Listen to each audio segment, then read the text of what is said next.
is Duane Loewen. I'm the youth pastor here, as Larry was saying already.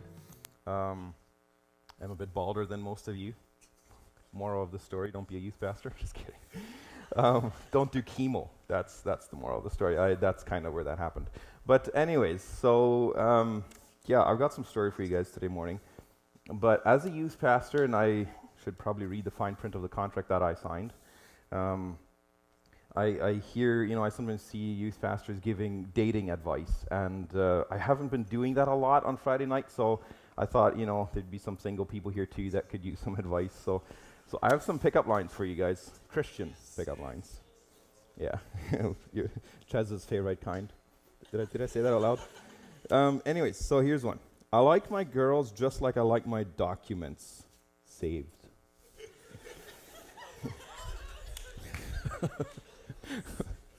When you write a report, and yeah. Anyways, is your name Faith? Because you're the substance of things I've hoped for. Okay, last one on dating. I got a few more though. I'm not going to let you off the hook just so easy without more cheesy jokes. But last one on dating. Is your name Faith? Oh no, that one I did already. I think I'm confused over here. Do you have any raisins? No? How about a date?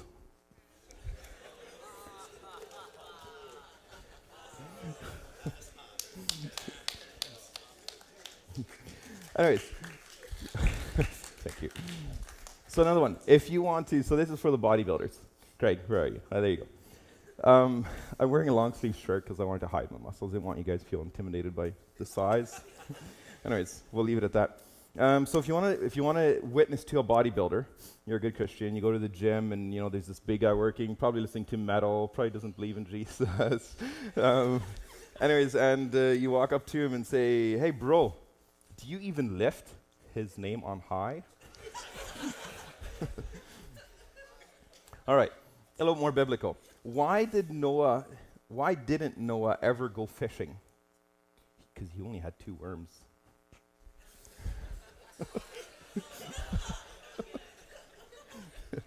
Poor guy, he didn't go shopping before he went in the ark, and he's like, "Oh snap, two worms. That's all I have."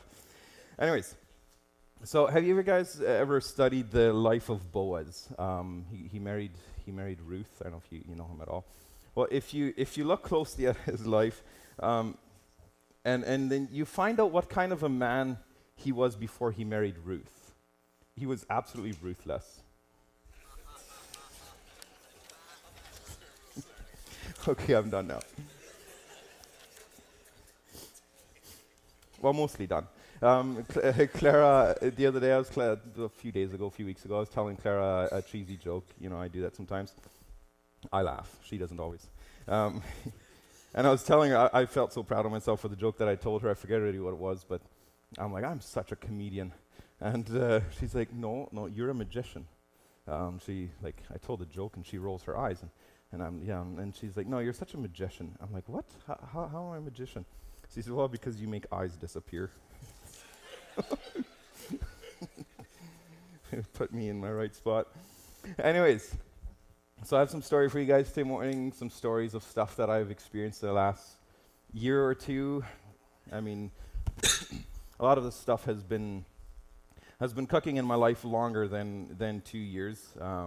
Obviously, but I just wanted to share some stories. Pastor Irvin talked about letting our walls down and letting our roof down and stuff, and I figured, well, you know what? I'm going to share some stuff with you guys that God's been doing in my life, and I think there's some tools in there that I know I have found helpful. I've got a whole lot to learn yet in those areas, but I wanted to pass them on, and with experience I've had, I figured, what better way to solidify the tools than to teach on them a little bit. So. Anyways,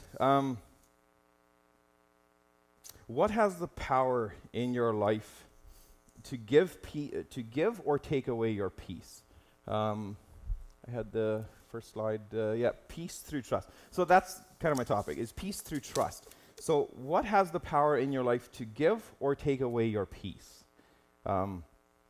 I've had a lot of opportunity to do some good searching in the last 2 years, especially with stuff God has taken us through, and I really found out that there was some stuff in my life that could take my peace that I don't think should be able to take my peace. Like, we will go through difficult stuff, and it won't be fun. There will be times of turmoil and all that. We're not promised a perfect life on this planet, but when you start asking God, like, when you start feeling that God has actually forsaken you, that's a really good time to have a look at, like, what caused this? Like, why do I feel like God has forsaken me? What's my definition of God forsaking me? You know, does it line up with the Bible, actually? And so today morning will be about finding peace. When I got diagnosed with cancer 4 years ago, 4.5 years ago, I definitely had a lot of opportunity to not feel at peace. You know, like we right away we prayed about it, and we were thinking, you know, like, what should we do? We had friends that went to Mexico for treatments, for quicker treatments, because often with our health system in Canada, it was a little slower, and so we had all these decisions to make right away, and we prayed about it, and me and Clara together prayed about it, and we had peace about staying here and letting the doctors here deal with it, and not saying that looking for alternative care is a bad idea. There are times where that's necessary, but anyways, so we found peace about doing that. So I believe it's very important to pursue a deep inner peace. That doesn't mean circumstances are perfect. That doesn't mean stuff around you is perfect and that everything is peaceful, but to pursue, to watch where God places peace in your life. Even it won't always make sense. It won't always be logical. But the thing is, God can see so much. He can see such a way bigger picture than what we can see. So anyways, but like on a lighter note, if you guys are all sitting in chairs today morning, and you're feeling pretty peaceful about it. You know, you're not very scared the chair will fall. Like Randy's rocking the chair. It's good. It's solid. You know, it's it feels peaceful. If you're sitting in a chair that's pretty rickety and it doesn't feel very peaceful, generally speaking. If you go flying, you know, a lot of you guys have traveled, and when I travel, I always enjoy it when the flight gets a bit bumpy because, you know, a little bit extra adrenaline in my system, not quite as boring. But when that wing starts popping up, like, 2 feet or whatever at the end there, you're like, I wonder if they have enough duct tape on there. It gets a little scary. Your peace starts getting a little bit sparse. Adrenaline may not leave the system, but peace gets a little sparse. But we'll just break this up with a little fact. Here's a fun fact for you guys. A Boeing 787, which is a fairly large aircraft. It's not a double layer, but it's fairly big. I think it might be like 3 and 4 and 3 seats type thing. It's a pretty big jet. I think these are the newer ones, but they can take a flex of 26 feet at the end of the wing. So their wing can bend up 26 feet. So just to give you guys an image, this ceiling here I think is 20 feet. So the wing can flex more than the height of this ceiling. And so in flight, it's flexed about 10 feet up, and then it can, for max load, it can take another 16 feet. So it'd be sticking through the roof. So just, in case you see that wing popping 2 feet over there, you got, 14 more feet to go before anything is even concerned, before the pilot even starts breaking a sweat. I'd like to see a pilot not breaking a sweat at 5 feet. But anyways, so that's just a little fun fact. I like throwing facts into things. Jesus said the truth will set you free, right? Anyway, so less fear while flying. There you go. Freedom from fear. That's what we all are looking for.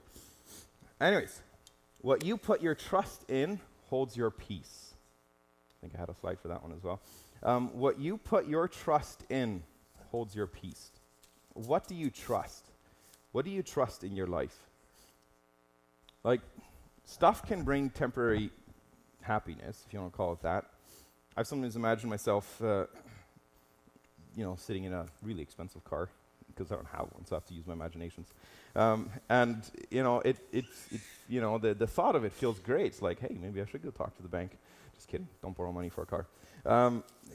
But it feels good. But it would become a normal thing. Like I had a friend who drives a new truck fairly regularly, and he's like, yeah, after about 2 weeks, it's another truck, really. And so the novelty of that wears off. However, my wife corrected me the other day again. Isn't that like how Robert Morris, I think, was like, yeah, Holy Spirit told him to, well, I mean, his wife told him to do this, but, so anyway, so my wife corrected me. She's like, it is more fun, it probably would be more fun sitting and crying in a Lamborghini than it would be in a Sunfire. Yeah, she had a point.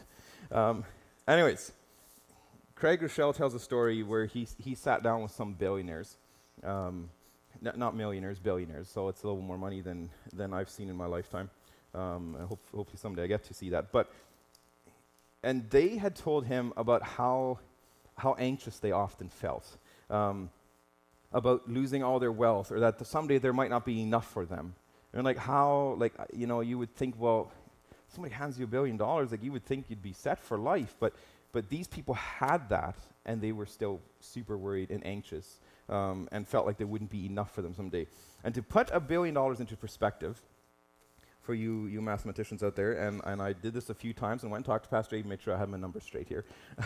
But if you would live a lifestyle that costs you $1 million a year, it would take 1,000 years to use up $1 billion. So $1 billion is a lot of money, and these guys had multi-billionaires, and they didn't have peace. Like, their money was not bringing them peace. In fact, it seemed to be doing the very opposite. Mind you, I'm not saying lots of money is bad. Don't get me wrong. People that make lots of money are very important to the kingdom of God. In fact, a lot of Jesus' parables, like a huge percentage of them were on finances. So finance is very important. But I'm just saying, don't look for peace in that. That can come and go really quickly. 1 John 2:15-17, and I'll be reading in the Message today morning. I've been reading that, and well, it's probably not been quite a year yet, but I had a hard time reading the Bible, spending time in the Word, and I was like, well, what can I do to make it more interesting? Because it's really important to get truth in yourself. The Bible is often referred to as bread, or as water, or as the necessities of life, and how long can you go without bread? How long can you go without water, without air, without breathing? God breathes out His Word, and so I decided to start reading the Message, and it puts a whole new spin on things. So 1 John 2:15-17. Don't love the world's ways. Don't love the world's goods. Love of the world squeezes out love of the Father. Practically everything that goes on in the world, wanting your own way, wanting everything for yourself, wanting to appear important. I mean, who doesn't want to appear important? Most of us try that from time to time. Wanting to appear important has nothing to do with the Father. It just isolates you from Him. The world and all its wanting is on its way out. But whoever does what God wants is set for eternity. So it's really important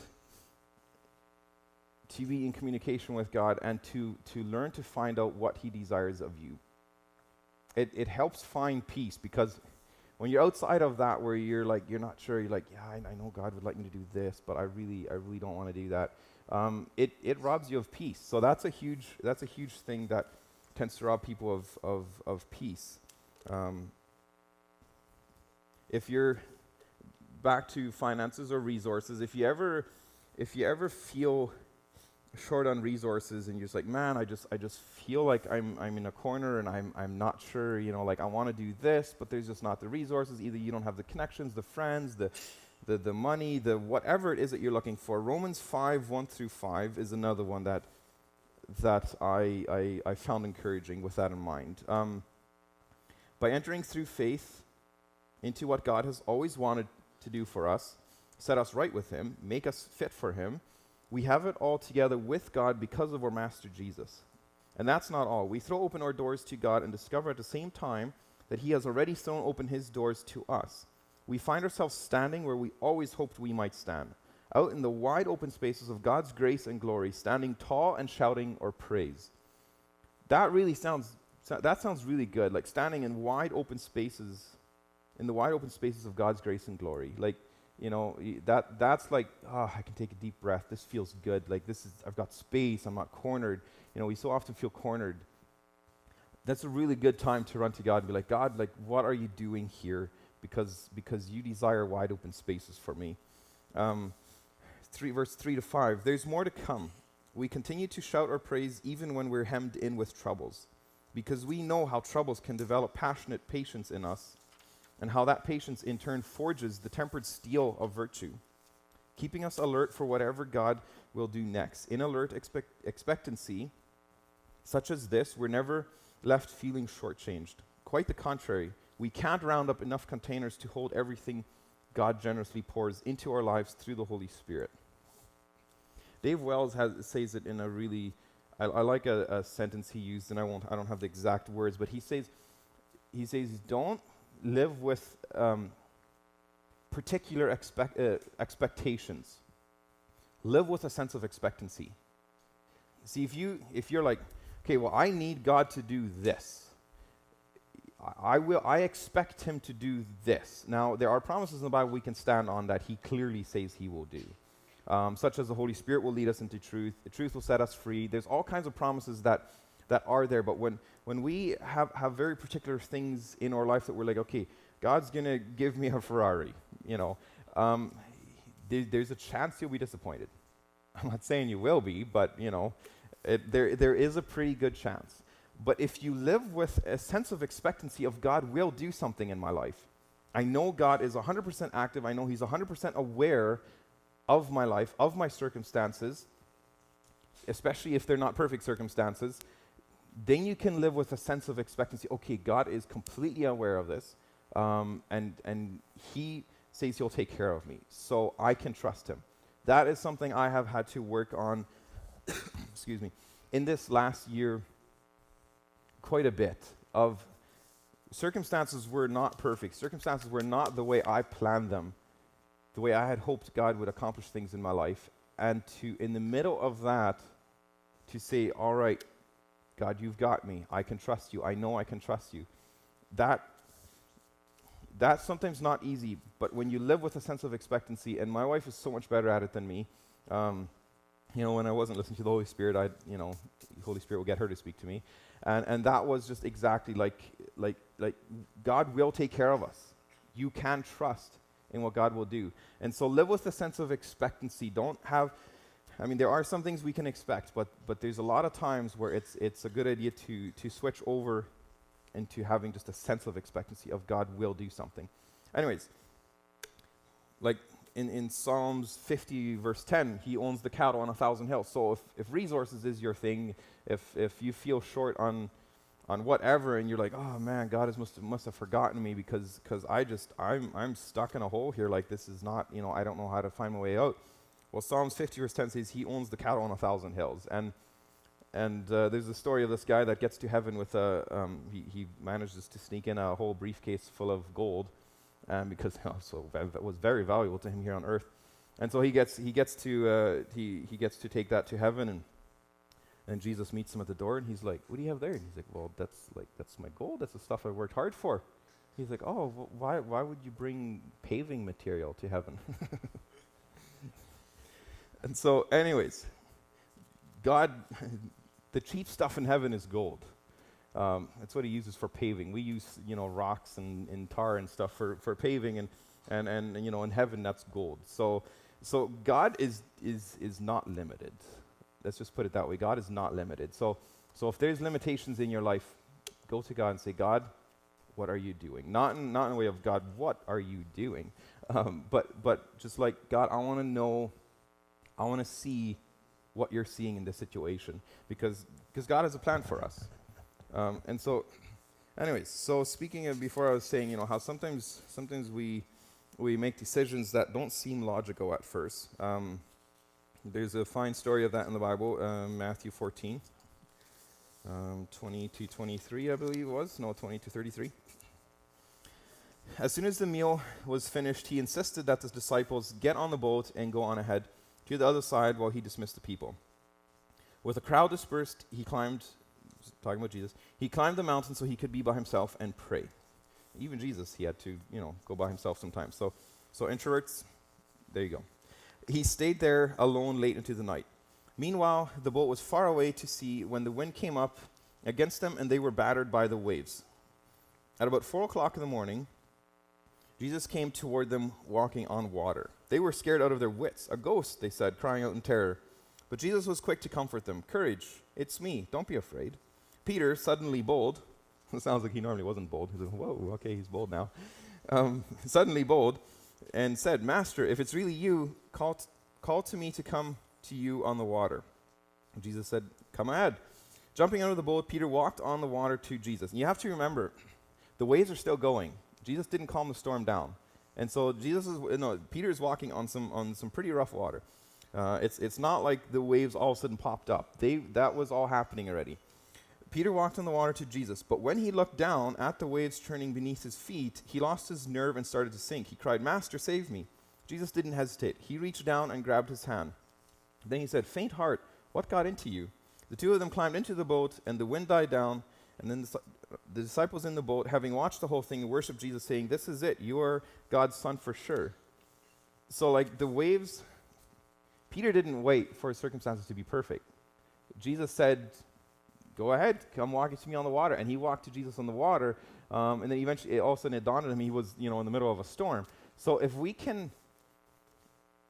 in the middle of a storm and you keep your eyes on Jesus and the things he has called you to do, then you'll be able to ignore the waves. The circumstances won't drown you. It's only when we take our eyes off Jesus do we start sinking. And so there will be times in your life where God will say, this is what I've called you to do, and you'll be like, really? Like, how am I supposed to accomplish that? But he's just asking for you to step out and walk on the water. He'll take care of the waves. And when you do sink, and we all do sometimes, we get our eyes off of Jesus and we start looking at circumstances, we start stressing out, and we're like we start sinking in anxiety or whatever. But anyway, so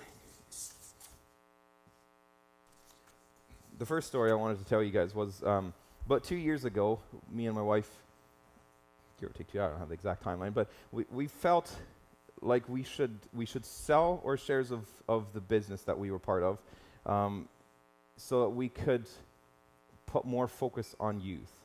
We were kind of faced with, okay, do we want to continue doing business, or do we want to have more energy for youth? And so we prayed about, okay, God, like, where are you? Where? Because we felt like we needed to make that decision, and we had no peace about letting go of working with the students in this church, but we had peace about letting go of the farm. And I was like, what? How is that even possible? Like, here we had I had a good retirement plan. The business wasn't going bad, and we felt like we should let go of it. That caused some turmoil in my heart. There was, I don't know, probably almost half a year of praying about it and thinking and saying, God, is this really you? At first we probably were like, get behind me, Satan. But the thought stayed there, and it stayed persistent, and we were losing peace in that area, and we were like, why? How's this possible? Because we're supposed to be wise. Like it seemed like it wasn't a logical choice to step away from a business that was doing really well, to do something that makes less money. We'll get to how my brain worked, and so that caused some turmoil. But eventually, we made the choice, and we're like, okay, we're gonna do this. We're going to step out of the boat and walk on water, pretty much, is what it felt like. There's definitely a lot of waves, and I didn't always keep my eyes on Jesus. We would, as the accountant was working it out, and it was a corporation, so there's a lot of paperwork that goes into it, and I'll leave out the boring details. But as the accountant would be working it out, he'd be like, he'd take some stuff in account, and he'd be like, oh yeah, there won't be a lot of money for your shares. And I would lose peace. I'd be like, oh no, like, how am I going to do this? Like, I'm letting go of my retirement plan, and I'm walking away without much money, and like I'm, this is bad. And then I'd be like, no, that's not how it works. And I'd try to build myself back up, and then the accountant would come to my rescue and be like, oh, well, you know what? I adjust this and this here, so there'll be a bit more cash. And I had peace. Oh, I felt great. I had peace. The waves had died down. And this went back and forth a number of times, and I started wondering. I was like, "What is going on here? Like, my bank account holds my peace." Like, it wasn't an easy realization to come to. I didn't want to admit to it, but that is how it was. Like, I wouldn't say anxiety attacks, but I did have some. Didn't want to say it out loud, but I would feel really stressed out about it, and then the accountant would come to my rescue again, and then back and forth like that. And I realized, I'm like, man, my bank account holds my peace. So today morning, I want to ask you guys, what holds your peace in your life? So that played out over probably starting 2.5 years ago till about a year and a half ago, give or take. And I realized that I had my peace set in the wrong thing. There is nothing wrong with having a big business, having lots of money. There are people that are called to do that. So don't hear me wrong here. It wasn't the business that was the problem. It was my heart that had some issues. Then, beginning of 2018, in the beginning of the year, we always we teach on hearing God's voice with the students, and then after the message, after giving some practical steps on how to hear God's voice, we take a moment. We ask God, we're like, "What's your word for us for this year?" I mean, obviously we let God speak to us throughout the year, but just kind of, what's the thing this year that you want to accomplish in our life? And we try to stick to one word. It isn't always just, obviously it's just not one word. Jesus disobeyed the rules. And he gave me 3 words in the beginning of 2018. And anyway, so I took him. I was like, I should have probably told him I was a youth pastor and it was only 1 word, but I don't think he would have listened to me. Anyways, I should probably be listening to him. But so the 3 words he gave me in the beginning of last year was peace through trust. And I got excited because I'm like, yes, I need more peace in my life. I had no clue what the year would look like. I was like, I was very innocent. But I was excited about this peace that God was going to give me. I thought, my life was just, I was going to, see these scenes in a movie where, they're flying in a storm and all of a sudden, there's sunshine and all peaceful and beautiful islands and stuff. That's how I thought it was going to go. I was in the storm already, I thought. And I would just, bust through these clouds any second and my life would be perfectly peaceful. Just perfect. I'd forgotten a few things. So anyways, so throughout the year, I definitely had a lot of opportunity to run to Jesus with some of the anxiety attacks I had. And then towards the end of the year, it was in August maybe, I had a knee injury at work. And I right away had a bit of a funny feeling about it. But I was like, wow, it's going to go away. So I just kind of kept working, but it slowly got worse. And I started feeling in my heart that Jesus was like, he was taking me into a season, and there was another opportunity for me to grow in my trust with him. It didn't take very long, and I remembered my 3 words in the beginning of the year: peace through trust. So this knee injury eventually, it slowly got worse and got to the point where I pretty much could not walk on hard surfaces anymore. Not for long. My job was welding, so I was on a concrete floor all day. Welding and CNC, in a machine shop. And so walking on a concrete floor wasn't happening for me anymore. And so I thought, well, it was an injury at work. And so I talked to workers' comp, and I thought, well, they'll cover my wages while I take some time off to rest and figure this thing out, go to doctors and get this thing sorted out. And so I took that route. And right away, of course, because it was the same knee that I'd injured 9 years ago, and so it felt like a reworking of the injury. And so they obviously found a loophole. They were like, oh, no, because of this and this and this, whatever, we won't cover your wages. Guess what my peace did? It ran away again. And I started stressing out. And then I would talk to the doctor, and I was like, so, what can we do? Because this clearly doesn't work walking on a concrete floor, but that's my job. And so we had this back and forth again, as if I hadn't learned it the last time, and I hadn't fully. And so we had this back and forth again. So then the doctor said, well, we're going to do this, and then workers' comp will cover you, don't worry about it. So I felt all at peace again. The waves had died down again. And then it didn't take very long, and I had another call with workers' comp, and they're like, well, no, because of this, medical doctors decided we're not going to cover you. And my peace went away again.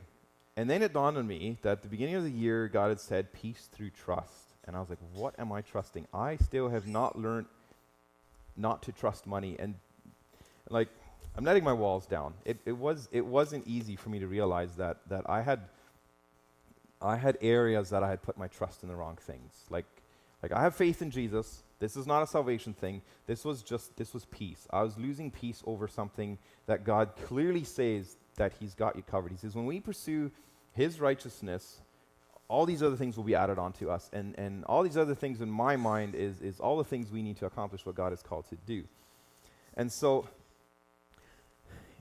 I had to take myself aside and say, all right, buddy, you have got to start trusting Jesus, because circumstances, there will be waves in life that are going to come against you. And if they can take your peace that easily, then my eyes are not perfectly on Jesus. And so another question I want you guys to take home is your definition of God forsaking you correct? It is so easy to look at circumstances and say, oh man, I think God must have forgotten about me because this is not perfect. Because God says, like He will protect us, and I mean, you read Deuteronomy 28, like there's some really good promises in there, and when stuff doesn't go quite right, it's easy to start thinking, well, God, where are you? King David is a fine example of knowing what he was called to, and having circumstances pull him away from it. He was already one of the highest ranking officers in the army for Saul, and he was well on his way to becoming king. He was anointed to be king. He was just, everything was lined up perfectly for him to become king. But then Saul gets jealous and gets this bright idea that he's going to kill David, just off him, because he's going to take his kingdom. So we'll switch him off, and then we won't have that problem anymore. And so David has to run for his life for years. I don't know, I won't quote the number because I didn't study it, but there's for many years that David actually had to run for his life, run from the very thing he was called to do and called to be, and trust that God was going to bring him back to it if that's where he needed to be. The one interesting, let's not jump ahead of ourselves, shall we? An interesting fact about David is that if you look at his life closely, and I should probably study it more to see all the details, but the one fight David never picked was to be king. He never went and picked a fight with Saul. He had many opportunities to switch Saul off, to return the favor of what Saul wanted to do to him. Do unto others quickly before they do unto you, right? He had many opportunities, but he didn't. He was like, no, God's going to take care of this. He fought really hard in his life, but he never fought to be king. Then when Absalom decided to take him out, many years later, he'd been king for many years, Absalom got smart and decided to kill his dad or whatever, however that relationship went, and he talk about family drama, and so he came for David. One of David's advisors comes to David and he says, "Hey, your son is wanting to come and overthrow you, and aren't you gonna get ready to fight?" And David said, "No, I'm going to pack up my mules and we're going to ride out of Jerusalem." He loved Jerusalem too much to make a war happen in town. And he said, if God is done with me, I'm not going to fight Absalom. If God is not done with me, I don't need to fight Absalom. So if you ever feel like you need to fight so hard to become what you need to become, don't worry about it. That's God's problem. Your responsibility is to keep your heart right between you and Jesus. Could I have the piano at this point in time? Who holds your peace, or what holds your peace? Is it your bank account? Is it your health? Is it your friends? Circumstances? What is it that holds your peace? What can take your peace away? What's it now? Friday? March 14th is 14 years ago that my dad passed away. So this week will be the anniversary of that. And that was a not so peaceful time in my life. I had a lot of, it just wasn't easy. And a few months afterwards, after Dad passed away, I was working in the barn one Sunday morning. And this was a few months before Pastor Irwin's wife passed away of cancer. So it was kind of in between these two major events that messed with my faith a lot. But Jesus gave me kind of a peg in the wall for that time. And I've shared this story before, I believe. But I was walking through Barnes, this was Sunday morning, and God, for some reason, often gave me revelations Sunday morning while working. Obviously, he wasn't too much against me working Sunday morning. He showed me the story of the two thieves on the cross with Jesus. Jesus was hanging on the cross, done absolutely nothing wrong. He was taking on our sin. He was being the perfect sacrifice. These two thieves were sitting on either side of Jesus. And, the Bible often refers to, we have all fallen short of the glory of God. We've all fallen short of God's standards. We need Jesus. And so I believe these two thieves represent us today. One thief kind of mocked Jesus and was like, yeah, I'll believe in you if you come off the cross and prove to me that you're God. The other thief, he looks at Jesus, looks past his circumstances, hanging on a cross, bleeding. He looks at Jesus and he says, remember me when you enter paradise. He did not say, Jesus, I'm only going to believe in you if your circumstances were perfect. And Jesus asked me, he said, Duane, are you going to keep faith even if Rose doesn't get healed? Are you going to keep your faith? I had a decision to make there, a rather important decision. I had friends that were not keeping their faith. And I had to decide. I was like, how's this going to go? Which thief am I going to be? I didn't have a third option. I wasn't perfect. I couldn't take Jesus' option. Didn't want to. I had an option of one of those thieves. I could say, you know what? No, God, if you show me your healing power, then all right, then I'll believe in you. And I don't know, it took me maybe 20 minutes of a lot of tears and a lot of processing. It shouldn't have been a difficult decision, but it was rough. But I said, Jesus, I'm going to have faith in you. I'm going to believe anyways. I don't fully understand it. I don't understand my circumstances. I don't understand what's going on here. I don't know why healing isn't happening. That's a question we ask a lot. But I decided I was going to put my faith in Jesus anyways, even if he did not come off the cross, even if my circumstances weren't perfect. Isaiah 40, verse 27 to 31. Why would you ever complain, O Jacob, or whine, Israel, saying, God has lost track of me. He doesn't care what happens to me. Don't you know anything? Haven't you been listening? God doesn't come and go. God lasts. He's creator of all you can see or imagine. He doesn't get tired out, doesn't pause to catch his breath. He knows everything inside and out. He energizes those who get tired, gives fresh strength to dropouts. For even young people tire and drop out. Young folk in their prime stumble and fall, but those who wait upon God get fresh strength. They spread their wings and soar like eagles. They run and don't get tired. They walk and don't lag behind. You can expect God to work in your life. I cannot give you the exact details of what that will look like. Can't promise you a perfect life. Jesus didn't either. But you can expect God to do stuff in your life. Even if he calls you out into circumstances that just logically don't make sense. Maybe God's calling you to, on your heart, you're just like, I know God has called me to be a multi-billionaire, but I don't have the strength. I don't know how I'm going to do this. Don't worry about it. God will get you there.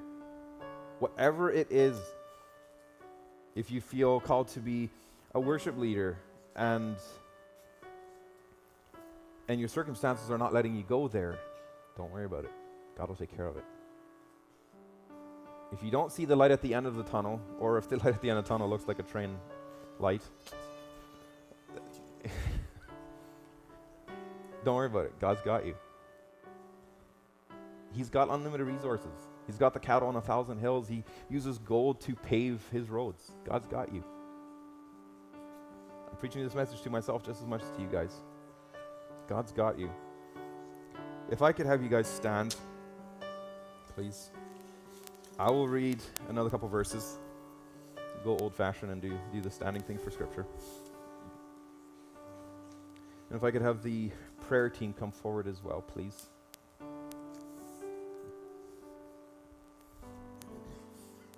So you guys can, I'll read these verses, and then I'll dismiss you guys. You guys can come up for prayer. If you need more peace in your life, if circumstances aren't perfect, and I know a lot of you guys feel that way because you're human and I'm human, so I realize there's sometimes imperfect circumstances. So come and get prayer. That doesn't mean your life is, totally turned upside down or, whatever. Come forward for prayer. These people are here to help stand in agreement with you to find peace.